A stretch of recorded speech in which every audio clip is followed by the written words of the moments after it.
જો તમે તમારી ઓફિસમાં 6 મહિનાની રજા પાડો ને તો પણ તમને પૂરો પગાર મળશે. ના તમને કોઈ ટર્મિનેટ કરી શકે, ના તમને કોઈ જોબમાંથી કાઢી શકે. પણ આ એક કાયદા હેઠળ હોય તો જ. કયો છે કાયદો એ જોઈએ આજે મારી સાથે. With me Heli in Gujarat સમાચાર.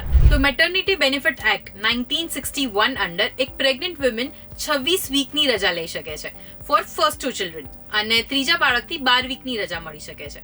હવે આ બધી જ રજા ફુલ્લી પેડ રહેશે, અને આમાંથી કેટલી રજા ડિલિવરી પહેલા લેવી, કેટલી રજા ડિલિવરી પછી લેવી, એ બધું એક વિમેનની હેલ્થ અને એના કમ્ફર્ટ પ્રમાણે ડિસાઇડ કરી શકે છે.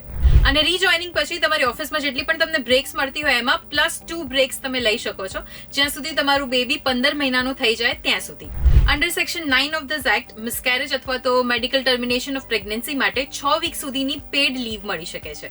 અને જ્યારે પણ તમે નવી કંપનીમાં જોઈન થતા હો ત્યારે અકોર્ડિંગ ટુ ધીસ એક્ટ આ જે બેનિફિટ્સ છે કંપનીવાળાએ તમને જણાવવા ઇમ્પોર્ટન્ટ છે. અને આ પેડ લીવ્સ દરમિયાન તમને ઓર્ગેનાઇઝેશનમાંથી ના કોઈ ડિસમિસ કરી શકે, ના સસ્પેન્ડ કરી શકે, ના તમારો વેજીસ ઘટાડી શકે. આપણે આપણા પર્સનલ ગ્રોથ માટે જોબ સ્વિચ કરતા રહીએ છીએ, પણ આ એક વાતનું તમારે ખાસ ધ્યાન રાખવું પડશે.